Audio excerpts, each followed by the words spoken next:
कि सहमी हुई है झोपड़ी बारिश के खौफ से। कि सहमी हुई है झोपड़ी बारिश के खौफ से।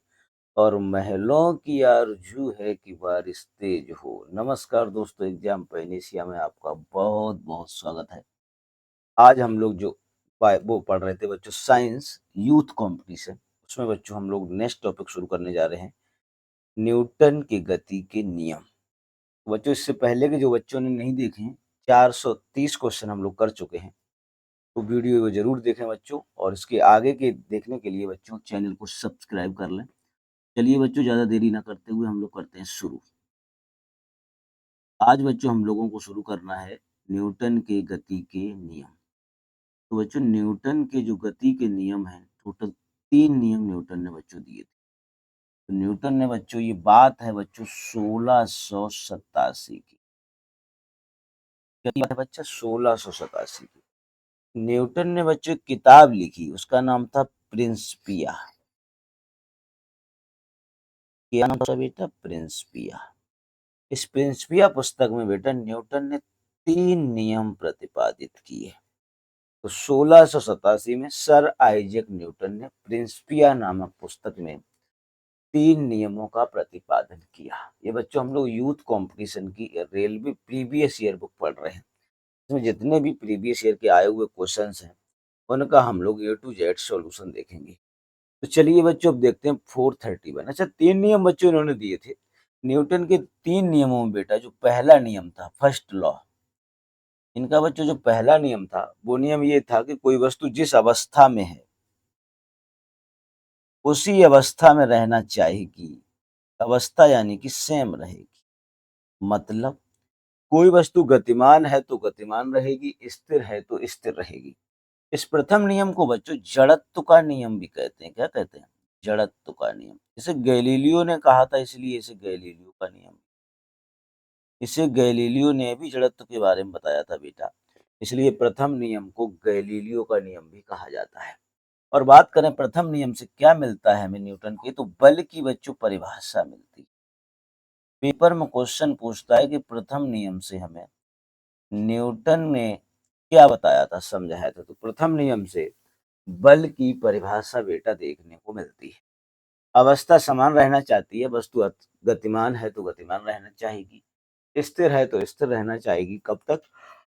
जब तक कोई बाह्य बल न लगा दिया जाए। चलिए अब ज्यादा देरी न करते हुए बेटा देख लेते हैं क्वेश्चन नंबर 431। 431 जो बेटा क्वेश्चन है, इसे हम लोग देख लेते हैं। तो ये आपकी स्क्रीन पर बच्चों क्वेश्चन आ गया 431।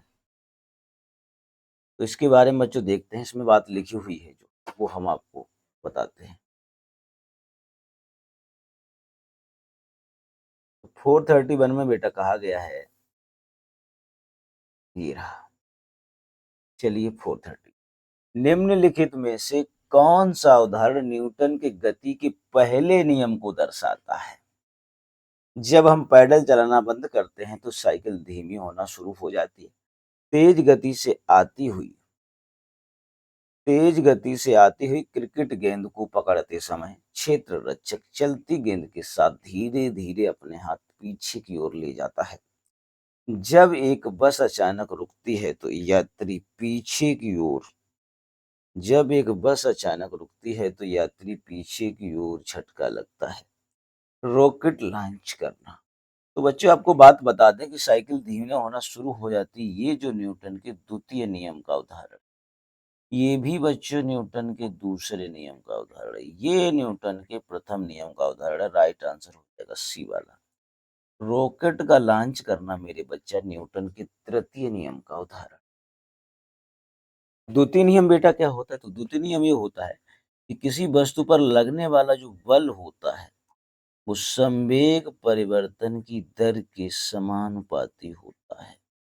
इसी से फार्मूला निकलता है द्वितीय नियम से, F is equal to M A. तृतीय नियम बेटा होता है क्रिया प्रतिक्रिया का नियम। क्रिया प्रतिक्रिया, ये मोटी मोटी आप 2-3 बातें याद रखिएगा। तो इससे बल का बच्चों क्या प्राप्त हुआ? व्यंजक प्राप्त हुआ द्वितीय नियम से। और प्रथम नियम से बेटा क्या प्राप्त होती थी? परिभाषा बल की। ये 3-4 ऐसी बातें हैं बेटा, दिमाग में डाल लो तो कभी भी आपको कोई टेंशन नहीं होने वाली है। चलिए अब नेक्स्ट क्वेश्चन का रुख कर लेते हैं, तो बच्चों राइट आंसर क्या हो जाएगा? C part. अब सीधा-सीधा क्वेश्चन नंबर 430, ये आ गया आपकी स्क्रीन पर। तो क्वेश्चन बेटा 432। अब 432 क्वेश्चन के बारे में हम लोग देखते हैं। तो इसमें बच्चों कहा गया है,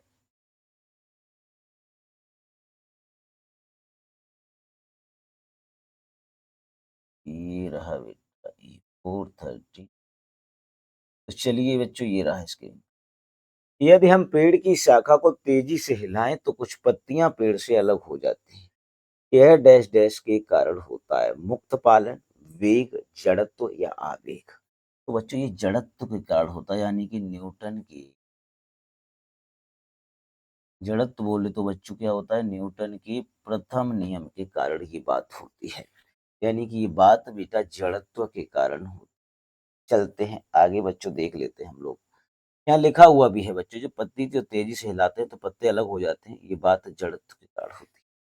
जड़त्व बोले तो बच्चों न्यूटन के प्रथम नियम। चलिए नेक्स्ट क्वेश्चन की ओर रुक कर लेते हैं। 433 नंबर क्वेश्चन आपकी स्क्रीन पर आ गया। गति का तीसरा नियम और वेग के बीच में संबंध प्रदान करता है। स्थिति, बल, समय, संवेग। तो बच्चों स्थिति, गति के तीसरे नियम के बीच में कौन संबंध स्थापित करता है? स्थिति यानी कि पोजीशन। लिखा हुआ है, न्यूटन के गति के तृतीय नियम के अनुसार प्रत्येक क्रिया के बराबर परंतु विपरीत दिशा में प्रतिक्रिया होती है। अतः गति का तृतीय नियम किसी वस्तु की स्थिति एवं वेग के बीच में संबंध दिलाता है। ये बच्चों ध्यान रखना पड़ेगा। तीसरे जो नियम है संबंध दिलाता है, क्या होता है? B square is equal to U square plus 2as। तो बच्चों ये जो होता है ना, ये गति का तीसरा समीकरण होता है। पहले समीकरण की बात करें तो बच्चों होता है B is equal to U plus A T. इसी तरह से दूसरा जो समीकरण होता है वो होता है S is equal to U T plus half A T square. अब आपको समझ आ गया होगा, प्रथम नियम से बल की परिभाषा मिलती है। द्वितीय नियम से बच्चों क्या होता है? बल का व्यंजक प्राप्त होता है। और तृतीय नियम से स्थिति और वेग के बीच में संबंध स्थापित होता है। चलिए बच्चों चलते हैं नेक्स्ट क्वेश्चन की ओर।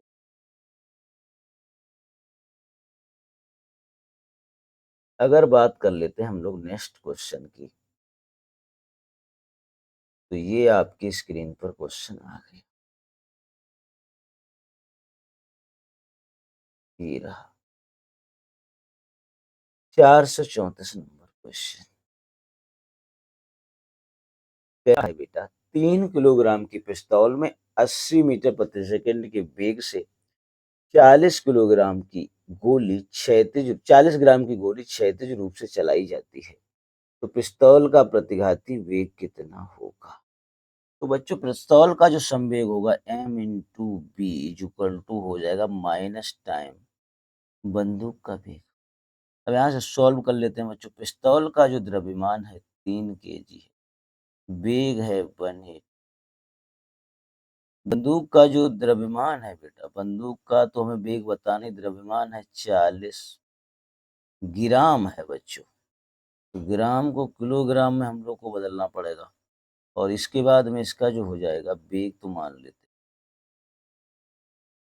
हैं ऐसे, मान लो m1v1 is equal to m2v2। इससे बच्चों हम लोग सोल्व करेंगे जब, तो यहाँ से हो जाएगा 0 से 0 कट जाएगा, ये कट जाएगा, और यहाँ पे से काट देते हैं बच्चों 2 से, 2 से काटेंगे तो 6, 2 से काटेंगे तो बच्चों कितना आ जाएगा? 9 आ जाएगा। 2 से काटेंगे तो 9 आ जाएगा। अब यहाँ पे बच्चों क्या होगा?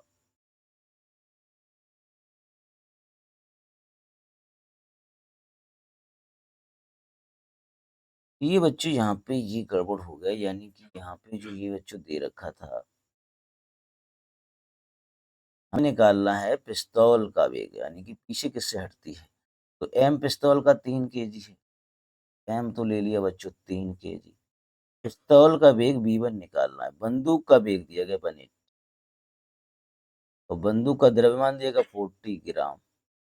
तो इससे भी केजी में बदलेंगे तो 1000 से डिवाइड कर देंगे, ये कट जाएगा, एक ये कट जाएगा, 3 से कट जाएगा 6 बार, 6 चौको 24, 24 में 10 का भाग लगाएंगे तो 2.4 आ जाएगा माइनस का प्रतिघाती वेग। राइट आंसर बेटा हो जाएगा सी पार्ट। राइट आंसर बच्चों क्या हो जाएगा, सी इज द राइट आंसर। तो बच्चों देखिए यहाँ पे यही आया है माइनस 2.4 मीटर प्रति सेकेंड। चलिए चलते हैं क्वेश्चन नंबर 435।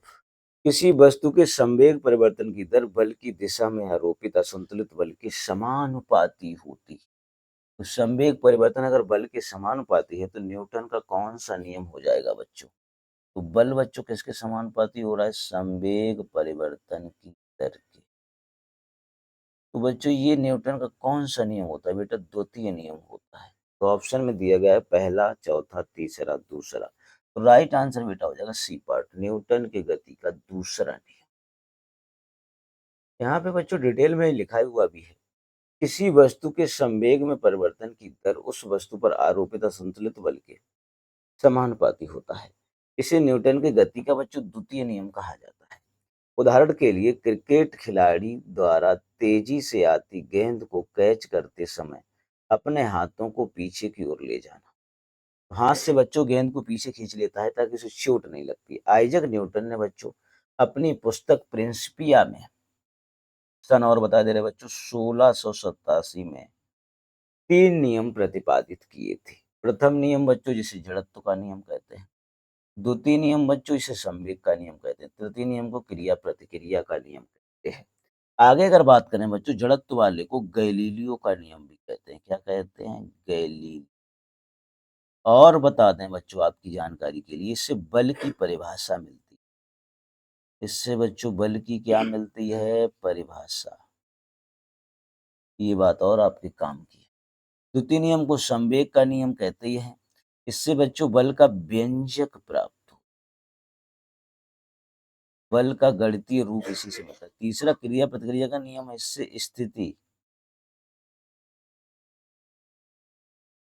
व वेग में संबंध पता चलता है। स्थिति और वेग में संबंध पता चलता है न्यूटन के तीसरे नियम से। तो यहाँ पे बच्चों इतनी बात आपको ध्यान में, तो यहाँ पे ठीक से लिख दे रहे बच्चों, व्यंजक।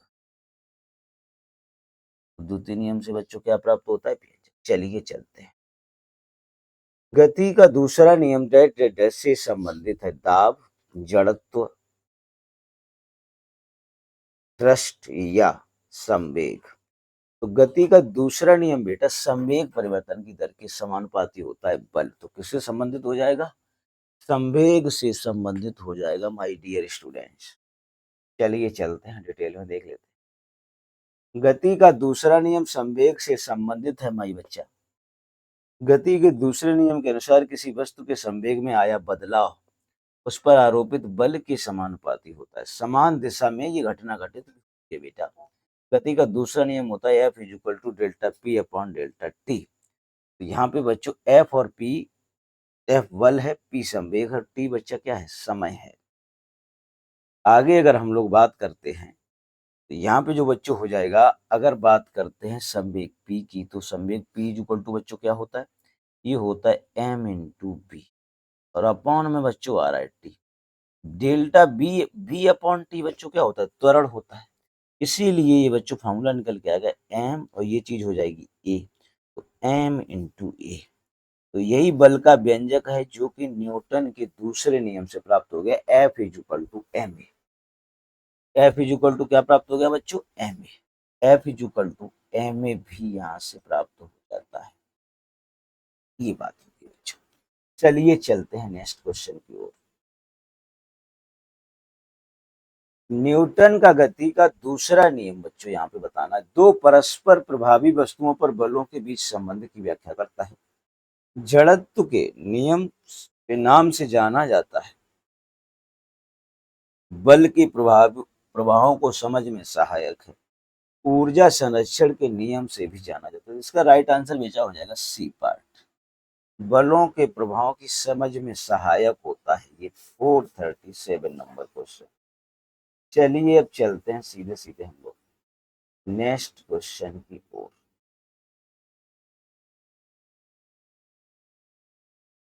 Right answer F is equal to M. बल के प्रभावों की समझ में ये क्या होता है, सहायक होता है। न्यूटन की गति के दूसरे नियम का समीकरण क्या है? F is equal to M C square, F is equal to M E, F is equal to A P, या F is equal to 1/2 M B square. तो बच्चों अभी बताया था F इज इक्वल टू क्या होता है, एम ए होता है। यानी कि इसमें जो होता है फोर्स होता है द्रव्यमान और त्वरण के समानुपाती होता है। तो राइट आंसर हो जाएगा बी पार्ट। यहाँ लिखा भी हुआ है संवेग परिवर्तन की दर उसके बल के समानुपाती होती है। चलते हैं क्वेश्चन नंबर 439। समीकरण F is equal to M A को न्यूटन के डैश के नियम के रूप में जाना जाता है। तो बच्चों दूसरा नियम है, इसमें तो कोई सोचने की बात ही नहीं, आपको ज्यादा दिमाग भी नहीं लगाना। F is equal to M A Newton का कौन सा नियम है बच्चा लोग, दूसरा नियम है।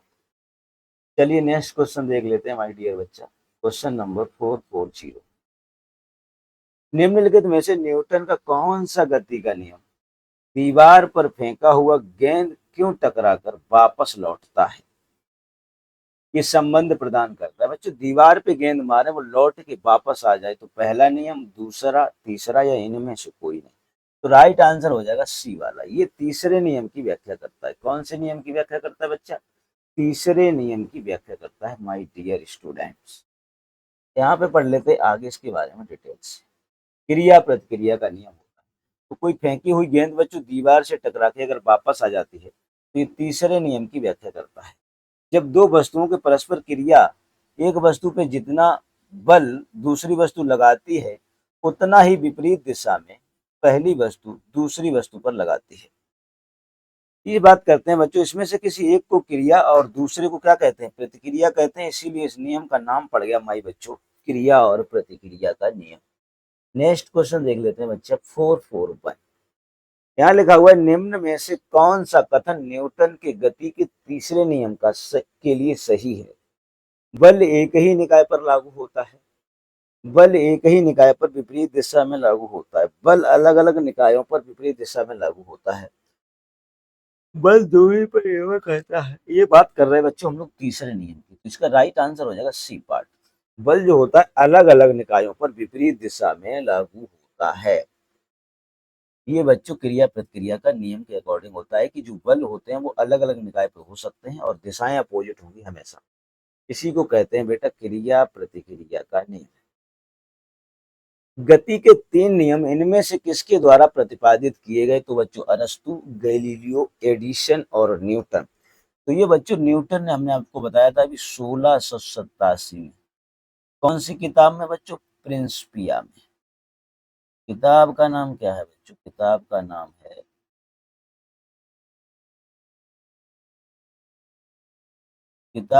है बेटा प्रिंसिपिया।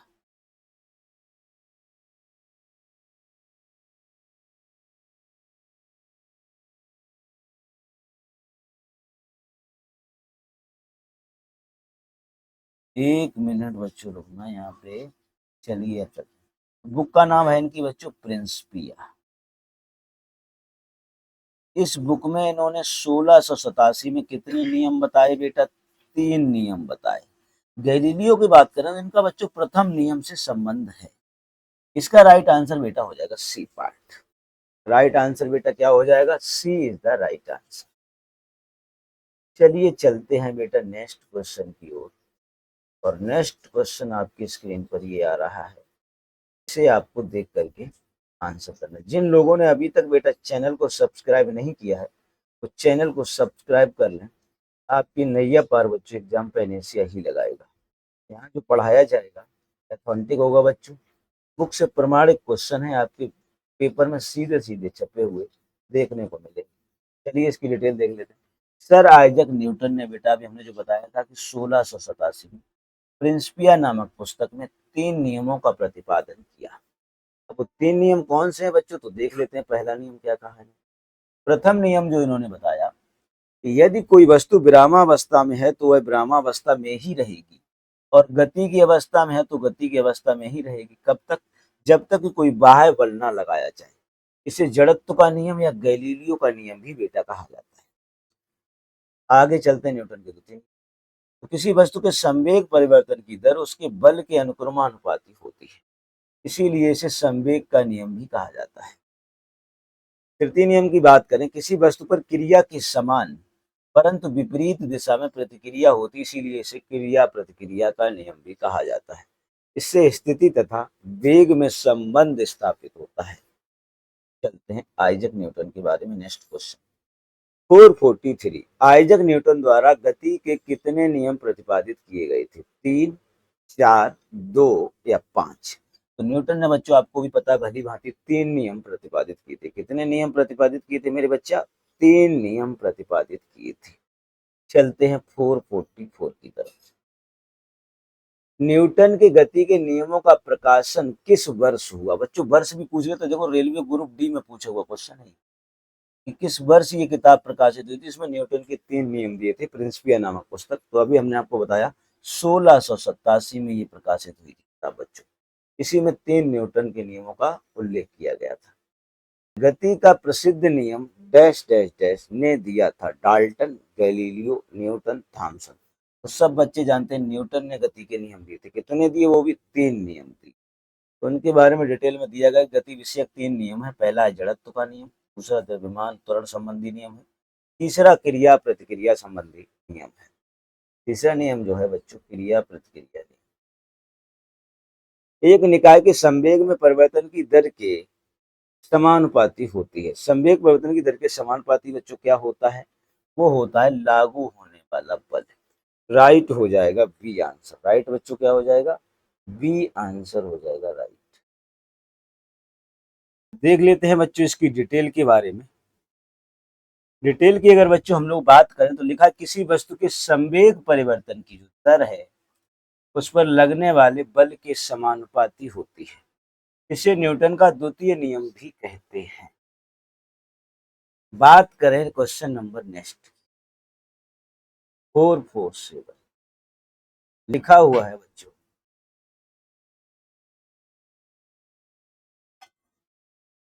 इसमें आया है कि बच्चों न्यूटन का द्वितीय नियम दर्शाता है, यानी गति का द्वितीय नियम क्या दर्शाता है, ये बात आपको बतानी है। तो यहाँ लिखा हुआ, प्रत्येक वस्तु स्थिर या एक समान गति की अवस्था में रहेगी जब तक कि कोई शुद्ध बल, ये तो बच्चों प्रथम नियम हो गया। कौन सा नियम होगा? फर्स्ट लॉ हो गया। शुद्ध बल लागू होता है तो प्रत्येक वस्तु एक समान गति में गतिमान होगी। वस्तु की गति में परिवर्तन की दर शुद्ध बल के साथ बदल जाती है। किसी वस्तु की गति में परिवर्तन की दर शुद्ध बल की दिशा में वस्तु के साथ लागू बल के अनुपातिक होती। तो राइट आंसर क्या हो जाएगा? D part. द्वितीय नियम है तो राइट आंसर होगा बच्चों। चलिए चलते हैं नेक्स्ट क्वेश्चन को देख लेते हैं। तो यहाँ पे बच्चों ये दिया भी गया है कि राइट आंसर क्या हो जाएगा? डी बच्चों इसका राइट आंसर होगा। अब इसकी डिटेल के अगर बारे में हम लोग बात कर लेते हैं, देख लेते हैं बच्चों। यहाँ पे जैसे दिया गया है बच्चों, तो इसकी डिटेल में बच्चों कहा गया है, गति के द्वितीय नियम के अनुसार किसी वस्तु की गति के परिवर्तन की दर शुद्ध बल की दिशा में लागू शुद्ध बल के अनुपातिक होती है। अर्थात किसी पिंड में संवेग परिवर्तन की दर लगाए गए बल के समानुपाती होती है। तो संवेग परिवर्तन की दिशा वही होती है जो बल की दिशा होती है। My dear students, question number 448, निम्न में से कौन सा कथन गलत है? जब एक बस अचानक रुकती है तो बस में बैठे एक यात्री को पीछे की ओर झटका लगता है। एक व्यक्ति चलती बस से कूदता है तो वह गिर जाता है। जब एक घूर्णन करता हुआ पंखा बंद हो जाता है तो वह कुछ समय तक घूमता रहता है। जब एक बस अचानक रुकती है तो बस में बैठे एक यात्री को आगे की ओर झटका लगता है। तो बच्चों जब बस रुकेगी तो यात्री को झटका स्वाभाविक बात आगे की ओर लगेगा, पीछे की ओर नहीं लगेगा। तो राइट आंसर बच्चों हो जाएगा ए पार्ट, ए गलत होगा। यहाँ पे भी बच्चों यही लिखा हुआ है पूरी डिटेल में। यहाँ पे बताया गया है कि सर आइजैक न्यूटन ने, जो भौतिकी के पिता हैं, 1687 में अपनी किताब प्रिंसिपिया में 3 नियमों का प्रतिपादन किया। उसमें सबसे जो प्रथम नियम है उसे गैलीलियो का नियम या जड़त्व का नियम बेटा कहते हैं। ये बात हम पहले भी बता चुके हैं। और प्रथम नियम के उदाहरण बच्चों यहाँ पे लिखे हुए हैं। ठहरी हुई मोटर गाड़ी या रेलगाड़ी अचानक चल पड़े तो उसमें बैठा यात्री पीछे की ओर झुक जाता है। दूसरा यह है कि बच्चों अगर चलती हुई गाड़ी अचानक रुक जाए तो बैठा यात्री आगे की ओर झुक जाता है। कंबल को हाथ में पकड़ करके डंडे से अगर पीटे तो उसमें से धूल के कण बेटा अलग हो जाते हैं। कौन से कण अलग हो जाते हैं? धूल के कण। 449 number question. 1 kilogram into 1 metre प्रति सेकेंड स्क्वायर को कहा जाता है। तो बच्चों राइट आंसर हो जाएगा 1 newton. F is equal to M A होता है, तो 1 किलोग्राम द्रव्यमान है और त्वरण भी है 1 मीटर प्रति सेकेंड स्क्वायर। तो इसे बेटा क्या कहा जाएगा? इसे कहा जाएगा 1 न्यूटन कहा जाएगा। चलते हैं नेक्स्ट क्वेश्चन की ओर। 450 नंबर क्वेश्चन।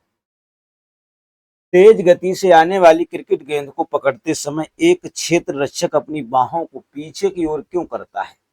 वह घबरा गया है? नहीं। गेंद को लक्ष्य बनाने में मदद मिलती है? बिल्कुल नहीं। वह लंबे समय तक कम बल का अनुभव करता है? यही बच्चों राइट आंसर है, सी पार्ट। सतर्कता मिलती है? ये भी कोई मतलब नहीं है, तो C is the right answer. Question number 451। एक राइफल से गोली चलाई जाती है। यदि राइफल बिना किसी रोक के पीछे की ओर आती है तो राइफल की गतिज ऊर्जा होगी। अब बच्चों गोली आगे जाएगी तो गोली तेज जाएगी, राइफल स्लो आएगी पीछे की ओर, झटका छोड़ा लगता है। तो ऑप्शन से पढ़ लेते हैं। गोली की गतिज ऊर्जा अधिक होगी, गोली की गतिज ऊर्जा से अधिक होगी, नहीं। गोली की गतिज ऊर्जा से कम होगी, गोली की गतिज ऊर्जा के बराबर, शून्य। तो B is the right answer. जो बंदूक है या बट है उसका, उसकी जो है गतिज ऊर्जा गोली से तो बेटा 100% स्वाभाविक सी बात है कि कम होगी। चलिए चलते हैं बेटा, देख लेते हैं नेक्स्ट क्वेश्चन। तब तक जिन बच्चों ने बच्चे चैनल को सब्सक्राइब नहीं किया, सब्सक्राइब कर लीजिएगा।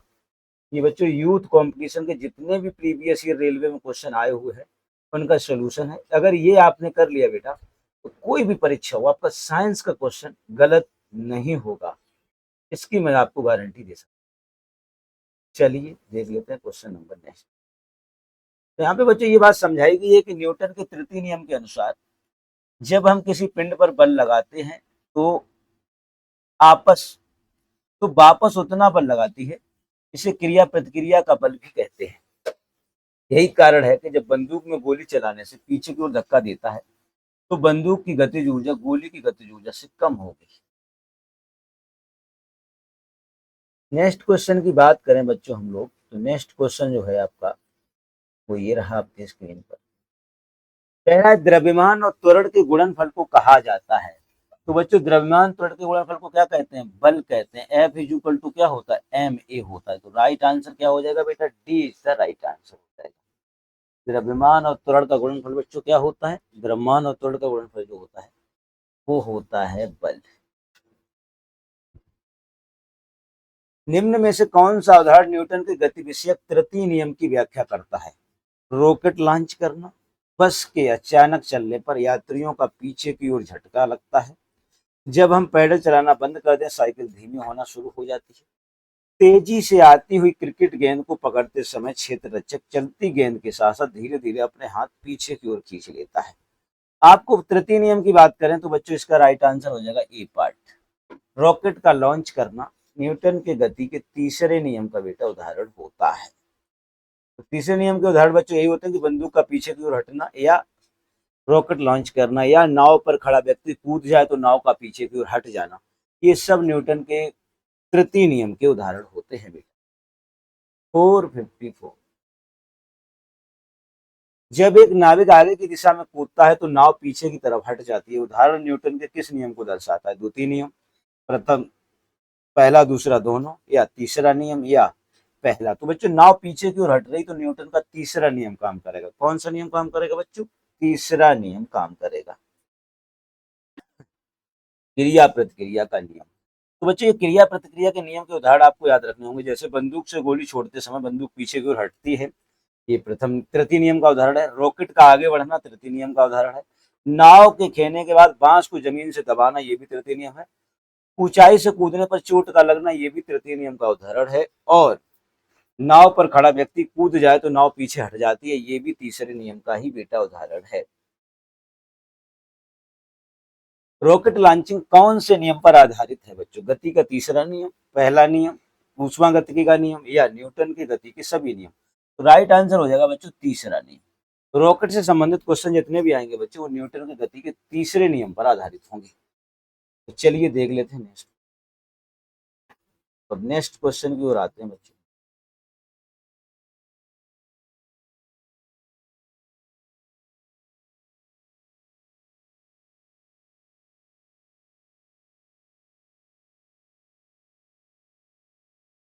तो यहाँ पे भी दिखाया गया तीसरे नियम को क्रिया प्रतिक्रिया का नियम तो कहते हैं। इसमें लिखा है बंदूक से जब निकली हुई गोली है तो पीछे की ओर क्या लगता है? धक्का। पानी में खड़े नाव से जब कोई व्यक्ति जमीन पर कूदता है तो नाव कहाँ हट जाती है? पीछे की ओर हट जाती है। तृतीय नियम के उदाहरण देखने को मिल गए हमको। दोनों वस्तुओं के मध्य का बल हमेशा बराबर और विपरीत दिशा में होता है, यह विचार न्यूटन के किस रूप में दिया गया? तीसरा नियम, दूसरा नियम, प्रथम और द्वितीय नियम या प्रथम नियम? तो बच्चों ये न्यूटन के तीसरे नियम में बात बताई गई, क्रिया प्रतिक्रिया का नियम। अब तो रट गया होगा, वही क्वेश्चन देगा बच्चों। रेलवे एएलपी टेक्नीशियन 2018 की शिफ्ट फर्स्ट में कितनी बार ही क्वेश्चन आते हैं बच्चों, आपको हर परीक्षा में देखने को मिल ही जाएंगे। इसलिए ये बच्चों बहुत इंपॉर्टेंट है, मेरे साथ साथ करते रहिए। और चैनल को एक बार बच्चों सब्सक्राइब कर लीजिए, अपने दोस्तों में शेयर जरूर कर दीजिएगा। जब एक स्थिर बस चलना प्रारंभ करती है तो उसमें खड़े व्यक्ति पीछे की दिशा में गिर जाते हैं। निम्नलिखित में कौन सा नियम इस परिस्थिति की व्याख्या करता है? न्यूटन की गति का प्रथम नियम, तृतीय नियम, द्वितीय नियम या संवेग संरक्षण का नियम? तो जब बस बच्चों चलना प्रारंभ करती है तो उसमें खड़ा व्यक्ति जो है पीछे की ओर हट जाएगा, ये बात तो बिल्कुल सही है। तो ये न्यूटन की गति के प्रथम नियम की व्याख्या करेगा। प्रथम नियम के अनुसार होता है कि कोई वस्तु जिस अवस्था में है उसी अवस्था में बेटा रहना चाहती है, वो अपनी गति का क्या करती है बेटा? विरोध करती है। यही होता है न्यूटन का प्रथम नियम। एक व्यक्ति स्थिर पानी में नाव पर खड़ा है, यदि वह नाव तट की ओर चलता है तो नाव यदि वह नाव से तट की ओर चलता है तो नाव तट से दूर चली जाएगी, स्थिर रहेगी, तट की ओर चलेगी या डूब जाएगी? तो नाव बच्चों तट से दूर की ओर हट जाएगी। नाव कहाँ हो जाएगी? तट से दूर की ओर हट जाएगी। चलिए चलते हैं नेक्स्ट। जब बंदूक से गोली छोड़ी जाती है तो बंदूक विपरीत दिशा में धक्का लगाती है, न्यूटन के किस नियम का उदाहरण है?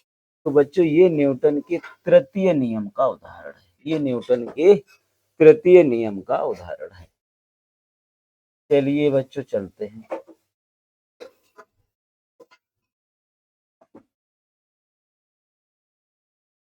कि क्रिया प्रतिक्रिया के नियम की व्याख्या करता है बच्चों। तो बच्चों अभी ये टॉपिक और बड़ा है तो इसलिए सेकंड वीडियो में से देखेंगे। एक क्वेश्चन और कर लेते हैं ये आखिरी, इसके बाद में इसमें जो है और भी बहुत सारे क्वेश्चन हैं तो उसे हम लोग नेक्स्ट वीडियो में देख लेंगे। तो यहाँ पे बच्चों ये बताया भी गया है कि क्रिया प्रतिक्रिया या तृतीय नियम पर आधारित ये बात है। बी पार्ट राइट आंसर है तृतीय नियम। और तृतीय नियम को ही बच्चों क्या कहते हैं? क्रिया प्रतिक्रिया का नियम। अब तो रट गया होगा बच्चों, बहुत ही बारी बता चुके आपको। क्वेश्चन नंबर 460, न्यूटन का गति का तीसरा नियम निम्नलिखित में से किस स्थितियों पर लागू होता है? जब कोई व्यक्ति नाव से नदी के किनारे कूदता है तो नाव पीछे की ओर जाती है। अब आपको तीसरे नियम के बारे में बताना है। दूसरा कह रहा है बस में खड़े यात्री, तो प्रथम नियम हो जाएगा।